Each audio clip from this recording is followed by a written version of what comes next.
ಒಗ್ಗರಣೆ ಮಾಡಿದ್ರೆ ಸಂಜೆ ಕಾಫಿ ಟೈಮಿಗೂ ಆಗುತ್ತೆ, ಮನೆಗೆ ಬಂದಾಗ ಕೊಡಲಿಕ್ಕೆ. ನಾನು ಓದಿದ್ದೇನೆ 4ನೇ ತರಗತಿ, ಪರವಾಗಿಲ್ಲ. ನಾನು ಓದಿಲ್ಲ. ನಾನು 4ನೇ ತರಗತಿಗೂ ಹೋಗಿಲ್ಲ, 1ನೇ ತರಗತಿನೂ ಹೋಗಿಲ್ಲ. ಆದರೆ ಮಾತಾಡ್ತೇನೆ, ಆದರೆ ಓದಕ್ಕೆ ಬರಲ್ಲ. ಇಷ್ಟು ನಿಧಾನಕ್ಕೆ ಅಂದರೆ ಕಂಟಿನ್ಯೂ ಆಗಿ ಆಗ್ತಾ ಇರ್ತಾರೆ ನಡಿ.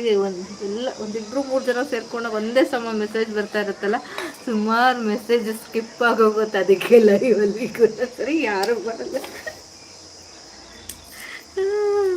ನಮ್ಮ ಮೆಸೇಜ್ ಹಾಕಿದ್ರೆ ಓದೋದಿಲ್ಲ ನೀವು ಅಂತಂತಾರೆ. ಅಯ್ಯೋ, ಕಂಟಿನ್ಯೂ ಆಗಿ 2-3 ಜನ ಇರ್ತಾರೆ, ಒಂದೇ ಸಮ ಮೆಸೇಜ್ ಹಾಕಿದ್ರೆ ನಾನು ಓದೋಕ್ಕೆ ಬರಲ್ಲ. ನಾನು ಹೆಂಗೆ ಅಷ್ಟು ಫಾಸ್ಟಾಗಿ ಓದೋಕ್ಕಾಗತ್ತೆ? ಗೊತ್ತಿರೋ ಅಷ್ಟು ಓದ್ಬೋದು, ಅದರಲ್ಲೂ ತಪ್ಪಾದರೆ ತಪ್ಪು ಅಂತ ಬೇರೆ ಆಗ್ತಾರೆ. ಒಂದ್ಸರಿ ಹಾಗಾಗುತ್ತೆ.